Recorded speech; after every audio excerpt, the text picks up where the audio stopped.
Okay, so now we can add some environmentals, some lighting, just to finish off this modeling section. So the first thing that I'm going to do is add a plane underneath here.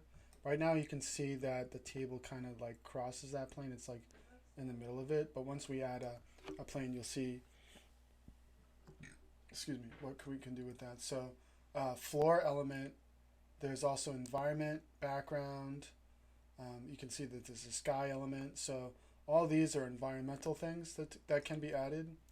And under objects, there's also a plane object that can be added as well. I'm just going to add this floor object. You can see what that does. And it looks like right now like the table is sinking. So I'm going to grab the table object and I'm going to grab the lamp object. And I'll just pull those up. I thought I grabbed them both. Pull those up so that they're sitting on top of that floor object. And the floor object can have materials applied to it. In fact, like say I wanted to make something that looks like a rug. So I can add a plane object and let's see. Yeah, and then we want to give this a specific pattern, let's say. So I'm going to create a new material and I'm going to double click on that to get the material editor, go to the color and go to the texture. And so some surfaces here, there's a checkerboard surface, there's fire, there's flame, there's marble, rust. Let's say that if we wanted a marble floor, we can create this marbling kind of effect and then apply that to the plane object so we can kind of see it. And let's say change that to cubic, and then we can set the dimensions of this. So that's the position I actually want. Yeah, right here. So the width and height, maybe the width is 1000 and the height's 1000. Just make it look kind of like that and pull that below the table. Just above the floor. Maybe that's like a tiled floor or something like that. The floor itself can also have a material applied to it. Let's say that we wanted like a black floor or a black marbled floor. Create a new material. I should be naming these materials. You can name them. Right now I'm just keeping the default names. I'm just going to call this floor. And then I'm going to go to the texture, surfaces like we did before, and I'll choose tiles. And you can see what that looks like. That's pretty awful. I'm going to choose something like this and reduce this to a black color just by pulling out all the values here. Something like that. And the texture itself has a strength, and if you pull the strength back, more of the color will show through.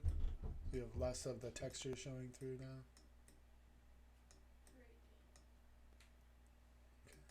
Okay. And then that can be applied to the floor. Okay, so that's kind of the basic setup that we have now. And now we want to go ahead and add some lights. And the first thing I want to do is add the light to the lamp object that we made. It's going to be a little tricky just because of where the positioning is. But the light objects itself, the lights themselves, don't have any dimension, as you'll see. So if I click on a light, you see that there's different types of lights. There's target lights, there's spotlights, the area lights, sunlight, infinite light, and PBR light. A light is like an omni light. It's like a light bulb, and that's why you have the icon of a light bulb. And that's exactly what we want, so I'll just add a light. Now the default light that was in the scene is now replaced by that particular light. So this light now is the light that takes over the scene itself.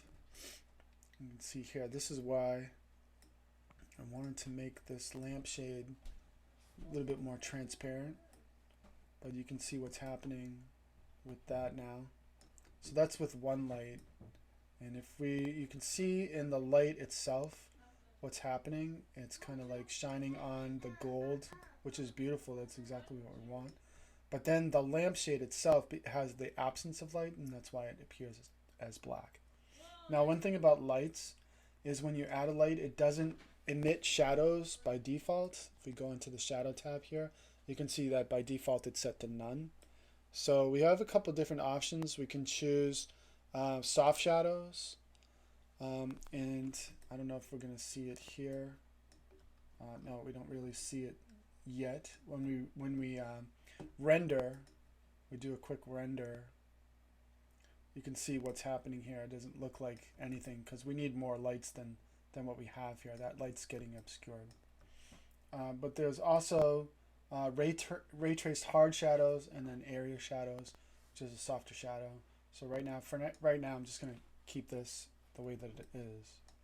Now zooming out, I need a couple other lights to really kind of work the scene. So just create another light here. Now you can see what's happening. So I'm just going to pull this over. Let's say that this is the overhead light. So pulling it up to a pretty high distance. And then again with the shadows, I'm going to choose some soft shadows there. And the color of the light is actually kind of important as well. So this is the color of the light, and a bright white light is not really a natural light. We want to add a little bit of color going into my RGB values here. Maybe this has a little bit of a yellow tint in it.